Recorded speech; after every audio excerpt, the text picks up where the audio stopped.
Yohanes pasal 20. Kebangkitan Yesus. Pada hari pertama minggu itu, pagi-pagi benar ketika hari masih gelap, pergilah Maria Magdalena ke kubur itu, dan ia melihat bahwa batu telah diambil dari kubur.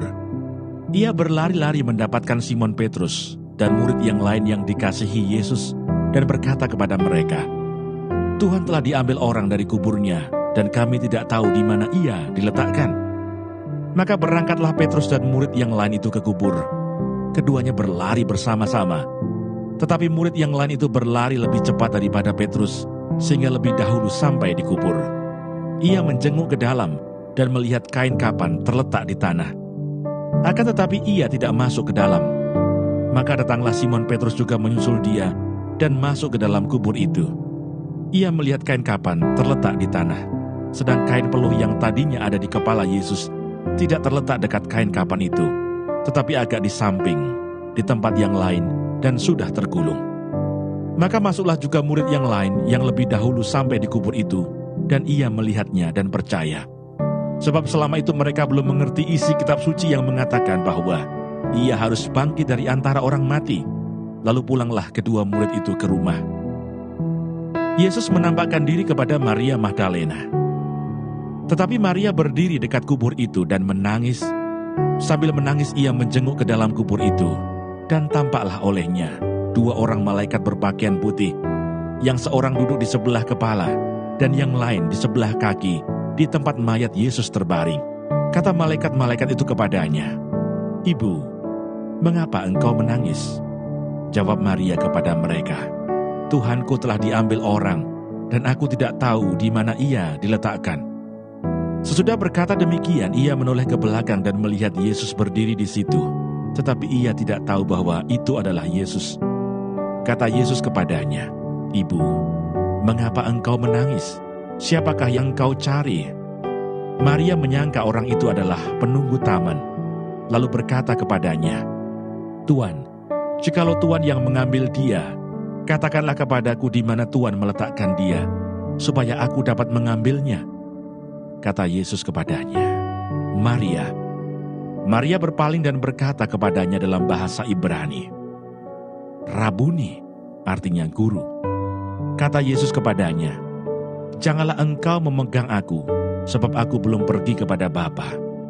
Tetapi pergilah kepada saudara-saudaraku dan katakanlah kepada mereka, bahwa sekarang aku akan pergi kepada Bapakku dan Bapamu, kepada Allahku dan Allahmu." Maria Magdalena pergi dan berkata kepada murid-murid, "Aku telah melihat Tuhan," dan juga bahwa Dia yang mengatakan hal-hal itu kepadanya. Yesus menampakkan diri kepada murid-muridnya. Ketika hari sudah malam pada hari pertama minggu itu, berkumpullah murid-murid Yesus di suatu tempat dengan pintu-pintu yang terkunci, karena mereka takut kepada orang-orang Yahudi. Pada waktu itu datanglah Yesus dan berdiri di tengah-tengah mereka dan berkata, "Damai sejahtera bagi kamu." Dan sesudah berkata demikian, ia menunjukkan tangannya dan lambungnya kepada mereka. Murid-murid itu bersukacita ketika mereka melihat Tuhan. Maka kata Yesus sekali lagi, "Damai sejahtera bagi kamu. Sama seperti Bapa mengutus aku, demikian juga sekarang aku mengutus kamu." Dan sesudah berkata demikian, ia mengembusi mereka dan berkata, "Terimalah Roh Kudus. Jikalau kamu mengampuni dosa orang, dosanya diampuni. Dan jikalau kamu menyatakan dosa orang tetap ada, dosanya tetap ada." Yesus menampakkan diri kepada Thomas. Tetapi Thomas, seorang dari ke-12 murid itu, yang disebut Didimus, tidak ada bersama-sama mereka ketika Yesus datang ke situ. Maka kata murid-murid yang lain itu kepadanya, "Kami telah melihat Tuhan." Tetapi Thomas berkata kepada mereka, "Sebelum aku melihat bekas paku pada tangannya, dan sebelum aku mencucukkan jariku ke dalam bekas paku itu, dan mencucukkan tanganku ke dalam lambungnya, sekali-kali aku tidak akan percaya." 8 hari kemudian murid-murid Yesus berada kembali dalam rumah itu, dan Thomas bersama-sama dengan mereka. Sementara pintu-pintu terkunci, Yesus datang dan ia berdiri di tengah-tengah mereka dan berkata, "Damai sejahtera bagi kamu." Kemudian ia berkata kepada Thomas, "Taruhlah jarimu di sini dan lihatlah tanganku. Ulurkanlah tanganmu dan cucukkanlah ke dalam lambungku.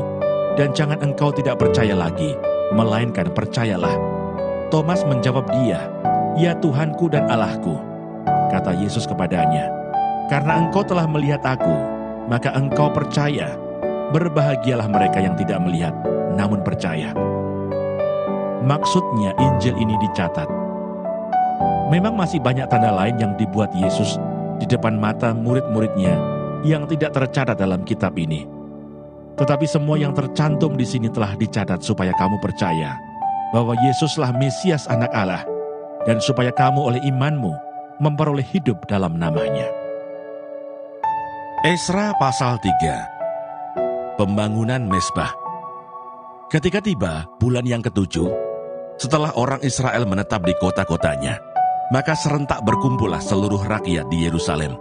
Maka mulailah Yesua bin Yosadak beserta saudara-saudaranya, para imam itu, dan Zerubabel bin Shealtiel beserta saudara-saudaranya, membangun mezbah Allah Israel untuk mempersembahkan korban bakaran di atasnya, sesuai dengan yang ada tertulis dalam kitab Taurat Musa, abdi Allah. Mereka mendirikan mezbah itu di tempatnya semula. Sungguh pun mereka ketakutan terhadap penduduk negeri. Lalu mereka mempersembahkan di atasnya korban bakaran kepada Tuhan, korban bakaran waktu pagi dan waktu petang. Mereka juga mengadakan hari raya Pondok Daun, sesuai dengan yang ada tertulis, dan mempersembahkan korban bakaran hari demi hari, menurut jumlah yang sesuai dengan peraturan, yakni setiap hari menurut yang ditetapkan untuk hari itu. Dan sejak itu diadakanlah korban bakaran yang tetap, juga korban bakaran pada bulan baru, dan pada setiap hari raya yang kudus bagi Tuhan. Dan setiap kali orang mempersembahkan persembahan sukarela kepada Tuhan.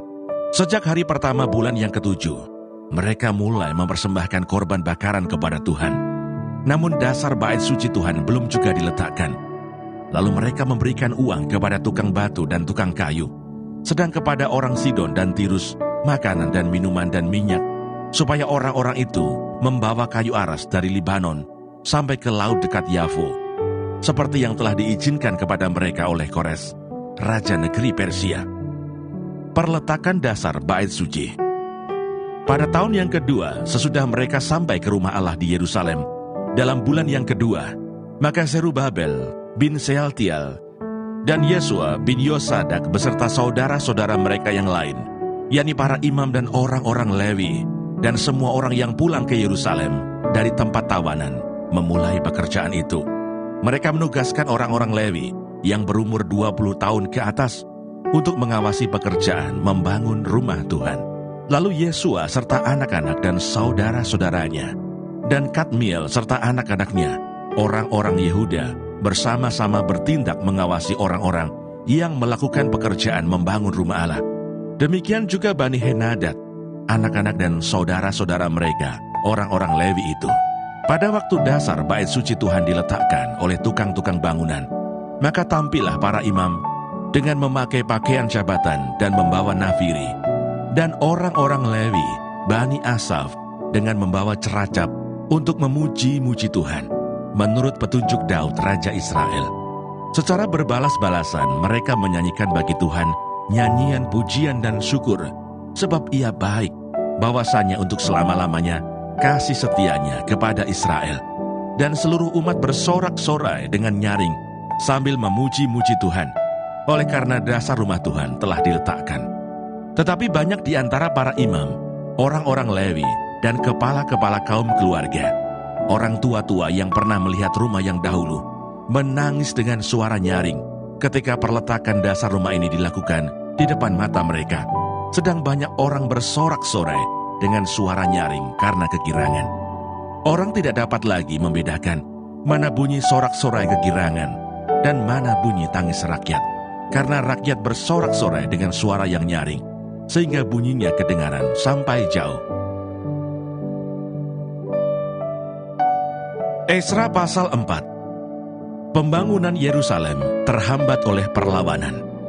Ketika lawan orang Yehuda dan Benyamin mendengar bahwa orang-orang yang pulang dari pembuangan itu sedang membangun bait suci bagi Tuhan Allah Israel, maka mereka mendekati Zerubabel serta para kepala kaum keluarga dan berkata kepada mereka, "Biarlah kami turut membangun bersama-sama dengan kamu."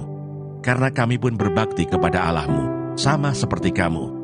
Lagi pula kami selalu mempersembahkan korban kepadanya, sejak zaman Esarhadon, Raja Asyur, yang memindahkan kami kemari. Tetapi Zerubabel, Yesua, dan para kepala kaum keluarga orang Israel yang lain berkata kepada mereka, bukanlah urusan kita bersama, sehingga kamu dan kami membangun rumah bagi Allah kami, karena kami sendirilah yang hendak membangun bagi Tuhan, Allah Israel, seperti yang diperintahkan kepada kami oleh Kores, Raja negeri Persia. Maka penduduk negeri itu melemahkan semangat orang-orang Yehuda dan membuat mereka takut membangun. Bahkan selama zaman Kores, Raja negeri Persia, sampai zaman pemerintahan Darius, Raja negeri Persia, mereka menyogok para penasihat untuk melawan orang-orang Yehuda itu dan mengagalkan rancangan mereka. Pada zaman pemerintahan Ahasiweros, pada permulaan pemerintahannya, mereka menulis surat tuduhan terhadap orang-orang yang telah menetap di Yehuda dan di Yerusalem. Dan pada zaman Artasasta, ditulislah surat oleh Bislam, Mitredat, dan Tabeel, serta rekan-rekannya yang lain kepada Artasasta, Raja negeri Persia. Naskah surat itu ditulis dalam bahasa Aram dengan terjemahannya. Dalam bahasa Aram, Rehum, Bupati, dan Simsai, Panitera, telah menulis surat terhadap Yerusalem kepada Raja Artasasta yang isinya sebagai berikut. Pada waktu itu, ditulislah surat itu oleh Rehum, Bupati, dan Simsai, Panitera, serta rekan-rekan mereka yang lain, para hakim dan punggawa dan pegawai-pegawai, orang Persia, orang-orang dari Ereh, dari Babel, serta orang-orang dari Susan, yaitu orang-orang Elam dan bangsa-bangsa lain, yang oleh Asnapar yang agung dan mulia itu dipindahkan dan disuruh menetap di kota Samaria dan di daerah yang lain sebelah barat sungai Efrat. Inilah salinan surat yang dikirim mereka kepadanya. Ke hadapan Raja Artasasta dari hamba-hamba tuanku, orang-orang di daerah sebelah barat sungai Efrat, maka kiranya Raja maklum bahwa orang-orang Yahudi yang berangkat dari tuanku ke tempat kami telah tiba di Yerusalem. Mereka sedang membangun kembali kota yang durhaka dan jahat itu. Mereka menyelesaikan pembangunan tembok-tembok dan memperbaiki dasarnya. Kiranya Raja maklum bahwa jikalau kota itu sudah dibangun dan tembok-temboknya sudah selesai, orang tidak lagi membayar pajak, upeti atau bea, sehingga kota itu akhirnya mendatangkan kerugian kepada raja-raja. Sekarang oleh karena kami mempunyai hubungan dengan raja dan tidak patut bagi kami melihat raja kena celah, maka oleh sebab itu kami menyuruh orang memberitahukan hal itu kepada raja, supaya diadakan penyelidikan dalam kitab riwayat nenek moyang tuanku. Di dalam kitab riwayat itu, tuanku akan mendapati dan mengetahui bahwa kota itu kota durhaka yang selalu mendatangkan kerugian kepada raja-raja dan daerah-daerah, dan bahwa orang selalu mengadakan pemberontakan di dalamnya sejak zaman dahulu. Itulah sebabnya maka kota itu dibinasakan. Kami ini memberitahukan kepada raja bahwa jikalau kota itu sudah dibangun kembali dan tembok-temboknya sudah selesai, maka bagi tuanku kelak tidak ada lagi milik di daerah sebelah barat sungai Efrat. Maka raja mengirim surat jawaban ini kepada Rehum, Bupati, dan Simsai, Panitera, serta rekan-rekan mereka yang lain yang tinggal di Samaria dan di daerah yang lain seberang sungai Efrat. Salam. Maka sekarang surat yang kamu kirim kepada kami telah dibacakan kepadaku dengan jelas. Lalu atas perintahku telah diadakan penyelidikan dan didapati bahwa kota itu sejak zaman dahulu selalu bangkit melawan raja-raja dan bahwa penduduknya selalu mendurhaka dan memberontak. Lagi pula dahulu ada raja-raja yang berkuasa atas Yerusalem yang memerintah seluruh daerah seberang sungai Efrat, dan kepada mereka dibayarlah pajak, upeti, dan bea. Oleh sebab itu, keluarkanlah perintah untuk menghentikan orang-orang itu, supaya kota itu jangan dibangun kembali sebelum aku mengeluarkan perintah. Dan ingatlah baik-baik, supaya jangan kamu berbuat suatu kelalaian dalam perkara ini. Apakah gunanya kerusakan yang menjadi kerugian raja-raja itu pertama besar? Maka setelah salinan surat Raja Artasasta dibacakan kepada Rehum dan Simsai, Panitera, serta rekan-rekan mereka, berangkatlah mereka dengan segera ke Yerusalem mendapatkan orang-orang Yahudi, dan dengan kekerasan mereka memaksa orang-orang itu menghentikan pekerjaan itu. Pada waktu itu terhentilah pekerjaan membangun rumah Allah yang di Yerusalem dan tetap terhenti sampai tahun yang kedua, zaman pemerintahan Darius, Raja Negeri Persia. Esra pasal 5. Pembangunan dimulai lagi dengan izin Raja Darius. Tetapi Nabi Hagai dan Sakaria bin Ido, kedua nabi itu, bernubuat terhadap orang-orang Yahudi yang tinggal di Yehuda dan di Yerusalem dalam nama Allah Israel yang menyertai mereka. Pada waktu itu mulailah Serubabel bin Sealtiel dan Yesua bin Yosadak membangun rumah Allah yang ada di Yerusalem. Mereka didampingi dan dibantu oleh nabi-nabi Allah. Tetapi pada waktu itu juga datanglah kepada mereka Tatnai, bupati daerah sebelah barat sungai Efrat, bersama-sama dengan Setar-Bosnai dan rekan-rekan mereka. Dan beginilah katanya kepada mereka, "Siapakah yang memberi perintah kepadamu untuk membangun rumah ini dan menyelesaikan tembok ini?" Lalu katanya pula kepada mereka, "Siapakah nama-nama orang yang mendirikan bangunan ini?" Tetapi mata Allah mengamat-ngamati para tua-tua orang Yahudi, sehingga mereka tidak dipaksa berhenti oleh orang-orang itu, sampai ada berita diterima oleh Darius, dan kemudian dikirim kembali surat jawaban mengenai hal itu.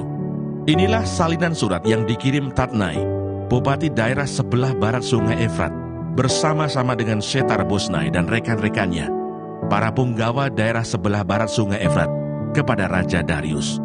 Mereka mengirim laporan tertulis kepadanya yang bunyinya sebagai berikut. Kehadapan Raja Darius, salam sejahtera. Kiranya Raja maklum bahwa kami datang ke daerah Yehuda, ke rumah Allah yang maha besar. Rumah itu sedang dibangun dengan batu yang besar-besar, sedang dindingnya dilapisi dengan kayu, dan pekerjaan itu dikerjakan dengan seksama dan berjalan lancar di tangan mereka. Kemudian kami menanyai para tua-tua itu, dan beginilah kata kami kepada mereka, "Siapakah yang memberi perintah kepadamu untuk membangun rumah ini dan menyelesaikan tembok ini?" Lagi pula kami tanyakan kepada mereka nama-nama mereka untuk memberitahukannya kepada tuanku, dengan mencatat nama orang-orang yang mengepalai mereka. Inilah jawaban yang diberikan mereka kepada kami. Kami adalah hamba-hamba Allah, semesta langit dan bumi, dan kami membangun kembali rumah yang telah didirikan bertahun-tahun sebelumnya, didirikan dan diselesaikan oleh seorang Raja Israel yang agung. Tetapi sesudah nenek moyang kami membangkitkan murka Allah semesta langit, mereka diserahkannya ke dalam tangan Nebukadnezar, Raja Negeri Babel, orang Kasdim, yang merusak rumah itu dan mengangkut bangsa itu sebagai tawanan ke negeri Babel. Akan tetapi pada tahun pertama zaman Kores, Raja Negeri Babel, dikeluarkanlah perintah oleh Raja Kores untuk membangun rumah Allah ini. Juga perlengkapan emas dan perak dari rumah Allah yang telah diambil oleh Nebukadnezar dari bait suci yang di Yerusalem dan dibawa ke dalam bait suci yang di Babel. Diambil pula oleh Raja Kores dari bait suci yang di Babel itu dan diserahkan kepada seorang yang bernama Sesbazar yang telah diangkatnya menjadi bupati. Perintahnya kepadanya, "Ambillah perlengkapan ini, pergilah dan taruhlah itu di dalam bait suci yang di Yerusalem, dan biarlah rumah Allah dibangun di tempatnya yang semula." Kemudian datanglah Sesbazar meletakkan dasar rumah Allah yang ada di Yerusalem, dan sejak waktu itu sampai sekarang dikerjakanlah pembangunannya, hanya belum selesai. Oleh sebab itu, jikalau dianggap baik oleh raja, maka hendaklah diadakan penyelidikan di dalam gedung perbendaharaan raja. Di sana, di Babel, apakah pernah dikeluarkan perintah oleh Raja Kores untuk membangun kembali rumah Allah yang di Yerusalem itu? Kemudian keputusan raja tentang hal itu kiranya dikirimkan kepada kami. Demikianlah pembacaan firman Tuhan hari ini. Tuhan Yesus memberkati.